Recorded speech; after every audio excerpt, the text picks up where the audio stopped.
Hello, welcome back to my channel. ഇന്ന് നമ്മൾ തയ്യാറാക്കാൻ പോകുന്ന കൊടങ്ങൽ ദോശയും കൊടങ്ങൽ സമ്മന്തിയും അതെങ്ങനെയാണെന്ന് നോക്കാം.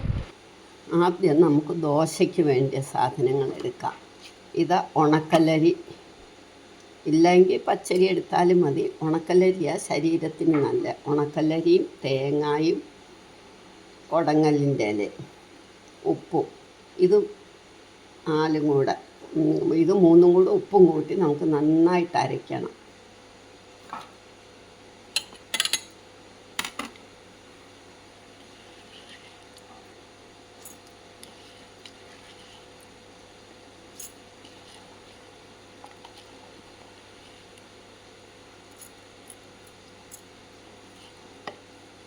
കുറച്ച് നമുക്ക് സമ്മന്തിക്ക് എടുക്കാം. കുറച്ച്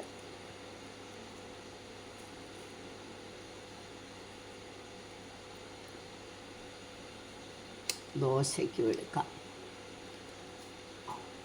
ഇനി ഇത് നല്ല വൃത്തിയായിട്ട് അരച്ചുകൊണ്ട് വരാം. വെണ്ണ പോലെ അരയണം.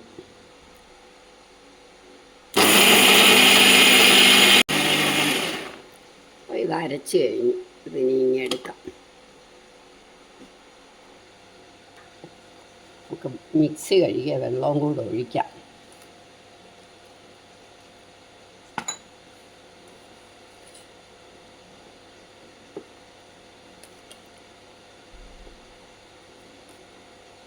ഇനി ഇതിവിടെ ഇരിക്കട്ടെ. നമുക്ക് സമ്മന്തി എടുക്കാം. ഇനി നമുക്ക് സമ്മന്തിയുടെ എല്ലാം എടുക്കാം.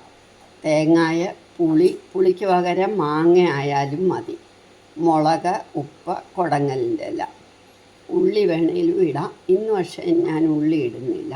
ഇനി മുളക് നമുക്കൊന്ന് മൂപ്പിച്ചെടുക്കണം.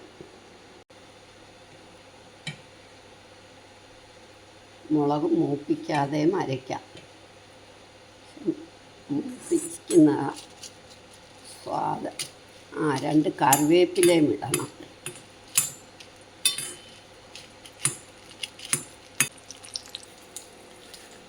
അത് മൂക്കുമ്പോഴത്തേക്ക് കൊടങ്ങലിൻ്റെ ഇല, പാകത്തിന് പുളി, തേങ്ങായ,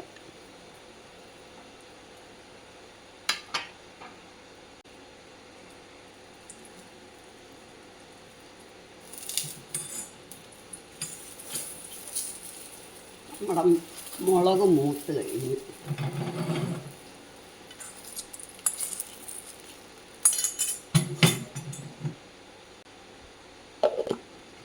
ഇത് അരയ്ക്കാം.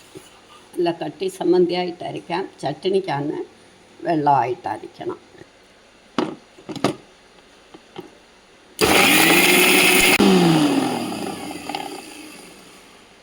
അപ്പം നമ്മുടെ സമ്മന്തി റെഡിയായി.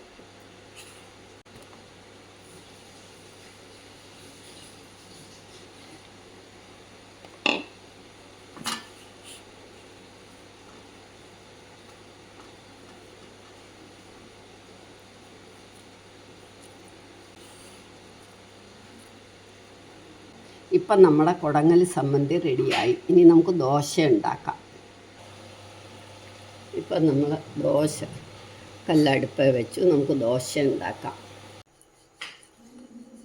കൊടങ്ങൽ ദോശയ്ക്ക് എപ്പോഴും നെയ്യ് വരട്ടുന്നതാണ് നല്ല. പിന്നെ നെയ്യ് കഴിക്കാൻ വയ്യാത്തവർക്ക് വേണമെങ്കിൽ എണ്ണ വരട്ടാം, അല്ലെ ഒന്നും വരട്ടാതെ ഉണ്ടാക്കാം.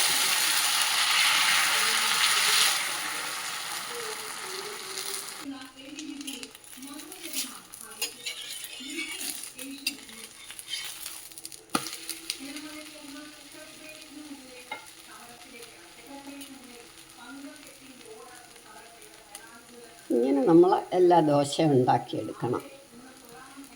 നെയ് റോസ്റ്റ് പോലെ ഉണ്ടാക്കാം, കട്ടി ദോശയായിട്ടുണ്ടാക്കാം, സാധാരണ ദോശയായിട്ടുണ്ടാക്കാം. എങ്ങനെയായാലും കൊടങ്ങൽ ദോശ ഹെൽത്തിന് വളരെ നല്ലതാണ്. അങ്ങനെ നമ്മുടെ കൊടങ്ങൽ ദോശയും കൊടങ്ങൽ സമ്മന്തി റെഡിയായി. നിങ്ങളെല്ലാവരും ഇതൊന്ന് ട്രൈ ചെയ്ത് നോക്കണം. ശരീരത്തിനൊക്കെ ഭയങ്കര നല്ലതാണ്. ഇഷ്ടമായെങ്കിൽ സബ്സ്ക്രൈബ് ചെയ്യണം, ഷെയർ ചെയ്യാനും ലൈക്ക് ചെയ്യാനും കമൻറ്റ് ചെയ്യാനും മറക്കരുത്.